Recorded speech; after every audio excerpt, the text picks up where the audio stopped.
नमस्कार।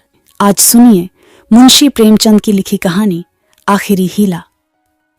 यद्यपि मेरी स्मरण शक्ति पृथ्वी के इतिहास की सारी स्मरणीय तारीखें भूल गईं, वह तारीखें जिन्हें रातों को जागकर और मस्तिष्क को खपाकर याद किया था, मगर विवाह की तिथि समतल भूमि में एक स्तंभ की भांति अटल है। न भूलता हूं, न भूल सकता हूं। उससे पहले और पीछे की सारी घटनाएं दिल में मिट गईं, उनका निशान तक बाकी नहीं। वह सारी अनेकता एक एकता में मिश्रित हो गई है और वह मेरे विवाह की तिथि है। चाहता हूं उसे भूल जाऊं, मगर जिस तिथि का नित्य प्रति सुमिरण किया जाता हो वह कैसे भूल जाए। नित्य प्रति सुमिरण क्यों करता हूं, यह उस विपत्ति मारे से पूछिए जिसे भगवत भजन के सिवा जीवन के उद्धार का कोई आधार न रहा हो। लेकिन क्या मैं वैवाहिक जीवन से इसलिए भागता हूं कि मुझ में रसिकता का अभाव है और मैं कोमल वर्ग की मोहनी शक्ति से निर्लिप्त हूं और अनासक्ति का पद प्राप्त कर चुका हूं? क्या मैं नहीं चाहता हूं कि जब मैं सैर करने निकलूं तो हृदयेश्वरी भी मेरे साथ विराजमान हो, विलास वस्तुओं की दुकानों पर उनके साथ जाकर थोड़ी देर के लिए रसमय आग्रह का आनंद उठाऊं? मैं उस गर्व और आनंद और महत्व का अनुभव कर सकता हूं जो मेरे अन्य भाइयों की भांति मेरे हृदय में भी आंदोलित होगा। लेकिन मेरे भाग्य में वह खुशियां, वह रंगरेलियां नहीं है, क्योंकि चित्र का दूसरा पक्ष भी तो देखता हूं। एक पक्ष जितना ही मोहक और आकर्षक है, दूसरा उतना ही हृदय विदारक और भयंकर। शाम हुई और आप बदनसीब बच्चे को गोद में लिए तेल या ईंधन की दुकान पर खड़े हैं। अंधेरा हुआ और आप आटे की पोटली बगल में दबाए गलियों में यूं कदम बढ़ाए हुए निकल जाते हैं मानो चोरी की है। सूर्य निकला और बालकों को गोद में लिए होम्योपैथ डॉक्टर की दुकान में टूटी कुर्सी पर आरूढ़ हैं। किसी खूंचे वाले की रसीली आवाज सुनकर बालक ने गगनभेदी विलाप आरंभ किया और आपके प्राण सूखे। ऐसे बापों को भी देखा है जो दफ्तर से लौटते हुए पैसे दो पैसे की मूंगफली या रेवड़ियां लेकर लज्जास्पद शीघ्रता के साथ मुंह में रखते चले जाते हैं कि घर पहुंचते पहुंचते बालकों के आक्रमण से पहले ही यह पदार्थ समाप्त हो जाए। कितना निराशाजनक होता है यह दृश्य जब देखता हूं कि मेले में बच्चा किसी खिलौने की दुकान के सामने मचल रहा है और पिता महोदय ऋषियों की सी विद्वता के साथ उनकी क्षणभंगुरता का राग अलाप रहे हैं। चित्र का पहला रुख तो मेरे लिए एक मदन स्वप्न है, दूसरा रुख एक भयंकर सत्य। इस सत्य के सामने मेरी सारी रसिकता अंतर्धान हो जाती है। मेरी सारी मौलिकता, सारी रचनाशीलता इसी दाम्पत्य के फंदों से बचने में प्रयुक्त हुई है। जानता हूं कि जाल के नीचे जाना है, मगर जाल जितना ही रंगीन और ग्राहक है, दाना उतना ही घातक और विषैला। इस जाल में पक्षियों को तड़पते और फड़फड़ाते देखता हूं और फिर भी जाल पर जा बैठता हूं। लेकिन इधर कुछ दिनों से श्रीमती जी ने अविश्रांत रूप से आग्रह करना शुरू किया है कि मुझे बुला लो। पहले जब छुट्टियों में जाता था तो मेरा केवल कहाँ चलोगी कह देना उनकी चित्त शांति के लिए काफी होता था। फिर मैंने झंझट है कहकर उन्हें तसल्ली देनी शुरू की। इसके बाद गृहस्थ जीवन की असुविधाओं से डराया, किंतु अब कुछ दिनों से उनका अविश्वास बढ़ता जाता है। अब मैंने छुट्टियों में भी उनके आग्रह के भय से घर जाना बंद कर दिया है कि कहीं वह मेरे साथ न चल खड़ी हों, और नाना प्रकार के बहानों से उन्हें आशंकित करता रहता हूं। मेरा पहला बहाना पत्र संपादकों के जीवन की कहानियों के विषय में था। कभी 12 बजे रात को सोना नसीब होता है, कभी रतजगा करना पड़ जाता है। सारे दिन गली गली ठोकरें खानी पड़ती हैं। इस पर तुर्रा यह है कि हमेशा सिर पर नंगी तलवार लटकती रहती है। न जाने कब गिरफ्तार हो जाऊं, कब जमानत तलब हो जाए। खुफिया पुलिस की एक फौज हमेशा पीछे पड़ी रहती है। कभी बाजार में निकल जाता हूं तो लोग उंगलियां उठाकर कहते हैं वह जा रहा है अखबार वाला।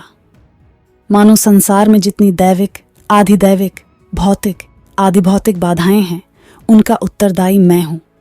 मानो मेरा मस्तिष्क झूठी खबरें गढ़ने का कार्यालय है। सारा दिन अफसरों की सलामी और पुलिस की खुशामद में गुजर जाता है। कांस्टेबलों को देखा और प्राण पीड़ा होने लगी। मेरी तो ये हालत है और हुक्काम हैं कि मेरी सूरत से कांपते हैं। एक दिन दुर्भाग्यवश एक अंग्रेज के बंगले की तरफ जा निकला। साहब ने पूछा, क्या काम करता है? मैंने गर्व के साथ कहा, पत्र का संपादक हूं। साहब तुरंत अंदर घुस गए और कपाट मुंद्रित कर लिए। फिर मैंने मेम साहब और बाबा लोगों को खिड़कियों से झांकते देखा, मानो कोई भयंकर जंतु हूं। एक बार रेलगाड़ी में सफर कर रहा था, साथ और भी कई मित्र थे, इसलिए अपने पद का सम्मान निभाने के लिए सेकंड क्लास का टिकट लेना पड़ा। गाड़ी में बैठा तो एक साहब ने मेरे सूटकेस पर मेरा नाम और पेशा देखते ही तुरंत अपना संदूक खोला और रिवॉल्वर निकालकर मेरे सामने गोलियां भरीं, जिससे मुझे मालूम हो जाए कि वह मुझसे सचेत है। मैंने देवी जी से अपनी आर्थिक कठिनाइयों की कभी चर्चा नहीं की, क्योंकि मैं रमणियों के सामने यह जिक्र करना अपनी मर्यादा के विरुद्ध समझता हूं। हालांकि मैं वह चर्चा करता तो देवी जी की दया का अवश्य पात्र बन जाता। मुझे विश्वास था कि श्रीमती जी फिर यहां आने का नाम ना लेंगी, मगर यह मेरा भ्रम था। उनके आग्रह पूर्ववत होते रहे। तब मैंने दूसरा बहाना सोचा। शहर बीमारियों के अड्डे हैं। हर एक खाने पीने की चीज में विष की शंका। दूध में विष, घी में विष, फलों में विष, शाक भाजी में विष, हवा में विष, पानी में विष। ये मनुष्य का जीवन पानी की लकीर है, जिसे आज देखो वह कल गायब। अच्छे खासे बैठे हैं, हृदय की गति बंद हो गई। घर से सैर को निकले, मोटर से टकराकर सुरपुर की राह ली। अगर कोई शाम को सांगोपांग घर आ जाए तो उसे भाग्यवान समझो। मच्छर की आवाज कान में आई, दिल बैठा, मक्खी नजर आई और हाथ पांव फूले। चूहा बिल से निकला और जान निकल गई। जिधर देखिए यमराज की अमलदारी है। अगर मोटर और ट्राम से बचकर आ गए तब मच्छर और मक्खी के शिकार हुए। बस यही समझ लो कि मौत हरदम सिर पर खेलती रहती है। रात भर मच्छरों से लड़ता हूं, दिन भर मक्खियों से। नन्ही सी जान को किन किन दुश्मनों से बचाऊं। सांस भी मुश्किल से लेता हूं कि कहीं क्षय के कीटाणु फेफड़े में न पहुंच जाएं। देवी जी को फिर भी मुझ पर विश्वास न आया। दूसरे पत्र में भी वही आरजू थी। लिखा था, तुम्हारे पत्र ने एक और चिंता बढ़ा दी। अब प्रतिदिन पत्र लिखा करना। मैं एक न सुनूंगी और सीधे चली आऊंगी। मैंने दिल में कहा, चलो सस्ते छूटे, मगर यह खटका लगा हुआ था कि न जाने कब उन्हें शहर आने की सनक सवार हो जाए। इसलिए मैंने तीसरा बहाना सोच निकाला। यहां मित्रों के मारे नाकोदम रहता है। आकर बैठ जाते हैं तो उठने का नाम भी नहीं लेते, मानो अपना घर बेच आए हैं। अगर घर से टल जाओ तो आकर बेधड़क कमरे में बैठ जाते हैं और नौकर से जो चीज चाहते हैं उधार मंगवा लेते हैं। देना मुझे पड़ता है। कुछ लोग तो हफ्तों पड़े रहते हैं, टलने का नाम ही नहीं लेते। रोज उनकी सेवा सत्कार करो, रात को थिएटर या सिनेमा दिखाओ, फिर सवेरे तक ताश या शतरंज खेलो। अधिकांश तो ऐसे हैं जो शराब के बगैर जिंदा ही नहीं रह सकते। अक्सर तो बीमार होकर आते हैं, बल्कि अधिकतर बीमार ही आते हैं। अब रोज डॉक्टर को बुलाओ, सेवा शुश्रूषा करो, रात भर सिरहाने बैठे पंखा झलते रहो। उस पर यह शिकायत भी सुनते रहो कि यहां कोई हमारी बात भी नहीं पूछता। मेरी घड़ी महीनों से मेरी कलाई पर नहीं आई। दोस्तों के साथ जलसों में शरीक हो रही है। अचकन है, वह एक साहब के पास है। कोट और दूसरे साहब ले गए। जूते और एक बाबू ले उड़े। मैं वही रद्दी कोट और वही चमरौधा जूता पहनकर दफ्तर जाता हूं। मित्र वृंद ताड़ते रहते हैं कि कौन सी नई वस्तु लाया। कोई चीज लाता हूं तो मारे डर के संदूक में बंद कर देता हूं। किसी की निगाह पड़ जाए तो कहीं न कहीं न्योता खाने की धुन सवार हो जाए। पहली तारीख को वेतन मिलता है तो चोरों की तरह दबे पांव घर आता हूं कि कहीं कोई महाशय रुपयों की प्रतीक्षा में द्वार पर धरना जमाए न बैठे हों। मालूम नहीं उनकी सारी आवश्यकताएं पहली ही तारीख की बाट क्यों जोहती रहती हैं। एक दिन वेतन लेकर 12 बजे रात को लौटा, मगर देखा तो आधे दर्जन मित्र उस वक्त भी डटे हुए थे। माथा ठोंक लिया। कितने ही बहाने करूं, उनके सामने एक नहीं चलती। मैं कहता हूं, घर से पत्र आया है, माताजी बहुत बीमार हैं। जवाब देते हैं, अजी बूढ़े इतनी जल्द नहीं मरते। मरना ही होता तो इतने दिन जीवित क्यों रहती। देख लेना 2-4 दिन में अच्छी हो जाएंगी, और अगर मर भी जाएं तो वृद्धजनों की मृत्यु का शोक ही क्या, वह तो और खुशी की बात है। कहता हूं, लगान का बड़ा तकाजा हो रहा है। जवाब मिलता है, आजकल लगान तो बंद हो ही रहा है। लगान देने की जरूरत ही नहीं रही। अगर किसी संस्कार का बहाना करता हूं तो फरमाते हैं, तुम भी विचित्र जीव हो। इन कुप्रथाओं की लकीर पीटना तुम्हारी शान के खिलाफ है। अगर तुम उनका मूलोच्छेदन करोगे तो वह लोग क्या आकाश से आवेंगे। गरज यह कि किसी तरह प्राण नहीं बचते। मैंने समझा था कि हमारा ये बहाना निशाने पर बैठेगा। ऐसे घर में कौन रमणी रहना पसंद करेगी जो मित्रों पर ही अर्पित हो गया हो। किंतु मुझे फिर भ्रम हुआ। उत्तर में फिर वही आग्रह था। तब मैंने चौथा हीला सोचा।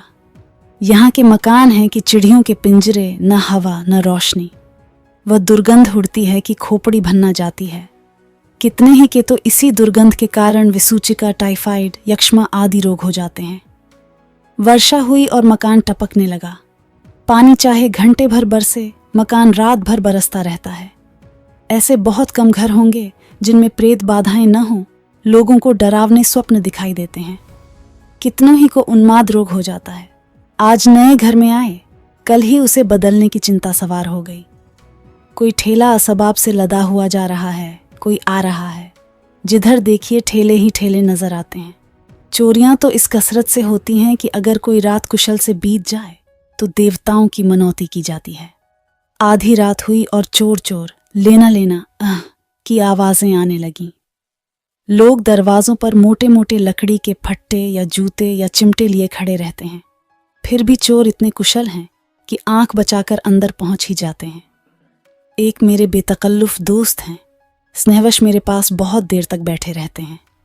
रात अंधेरे में बर्तन खड़के तो मैंने बिजली की बत्ती जलाई। देखा तो वही महाशय बर्तन समेट रहे हैं।